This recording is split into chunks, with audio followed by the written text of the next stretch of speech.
you look at the entire program, you can see we've kind of touched quite a bit of the gamut of cancer in terms of cancer prevention.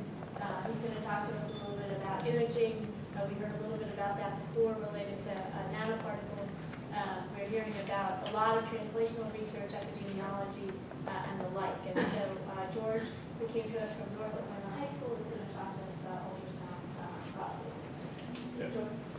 All right, so I worked under Dr. Bowie Fay at the Quantitative Bioimaging Lab at Wesley Woods, and we worked on this ongoing project that dealt with using ultrasound technology to better characterize the prostate, which would help physicians and urologists better diagnose prostate cancer or other prostate issues. And I worked on a dry lab like Dion, and the data I was getting was a small portion of the big broad spectrum of this project, and it specifically dealt with Dr. Fay's method. And so let's begin. I just wanted to start off with some background info on the prostate. It's that walnut-shaped yellow thing. It's right beneath the prostate. It's right above the rectum, and it feeds the seminal vesicles into the urethra. It's smack dab right in the middle of that entire system, and it plays key roles in the urinary tract, the endocrine system, reproductive system, so it's a pretty important organ. Gland.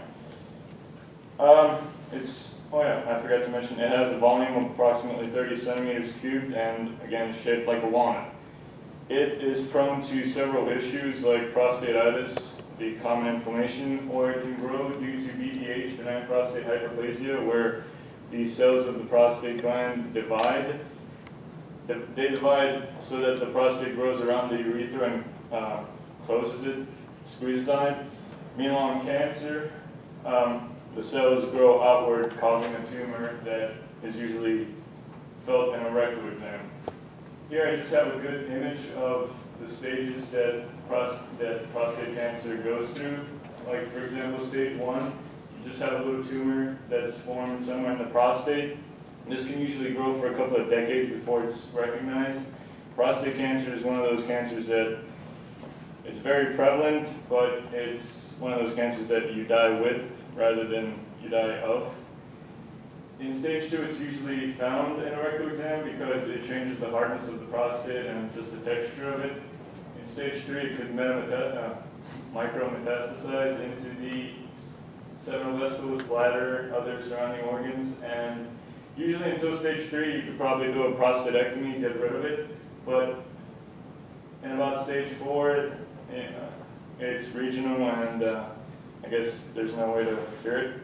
So here I just got some statistics off of the American Cancer Society. Last year, about 200,000 men were diagnosed and about 30 died. 1 in 6 men will develop prostate cancer in their lifetime, but there are factors that influence this, like age, diet, ethnicity, and it's the number 2 in cancer-related deaths in men after lung cancer. So right now, one of the conventional methods for testing this is the PSA test. And the PSA test basically works on the principle that the prostate releases prostate-specific antigen, which is a misnomer, but anyways. Urologists usually take a blood sample, and if the PSA concentration is above 4 nanograms per milliliter, then milliliter of blood, then they would suspect prostate cancer. But recently it's been very controversial since many factors play key roles in the PSA concentration, and again, it's anywhere from diet to how much sex the man has.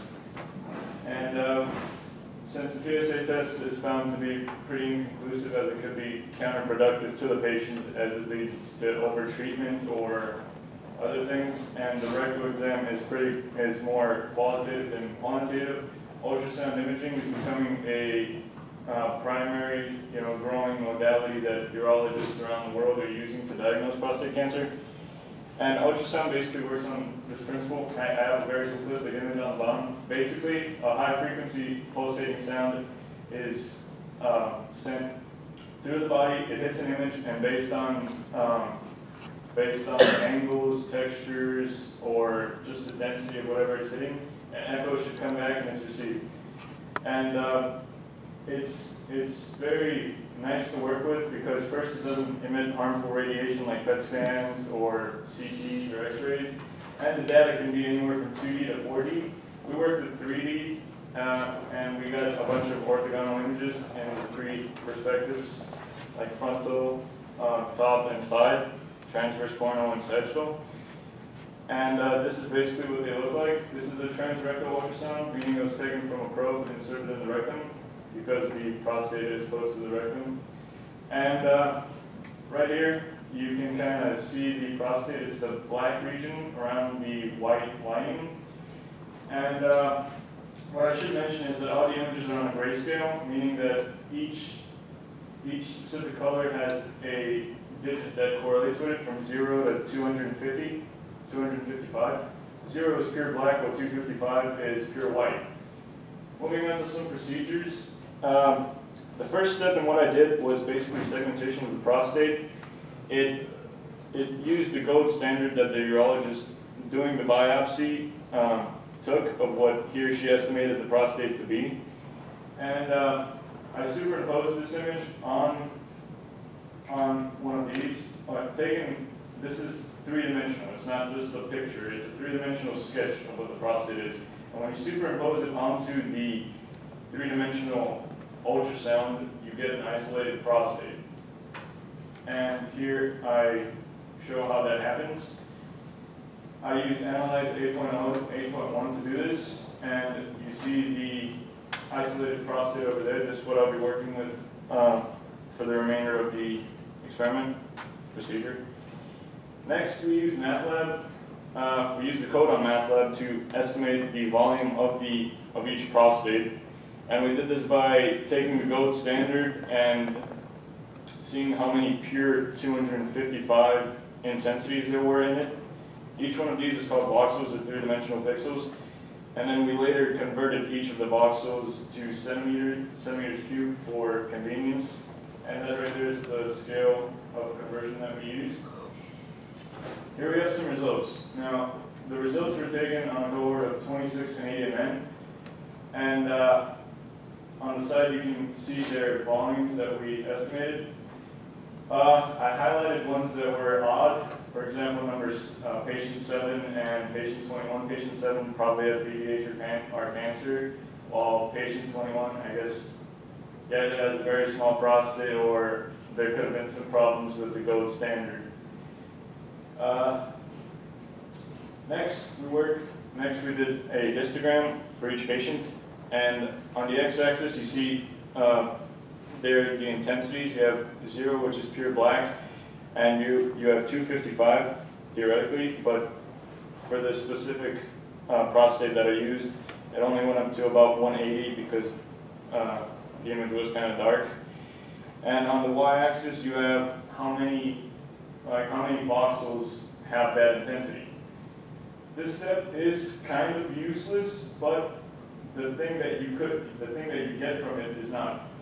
For example, you see the peaks.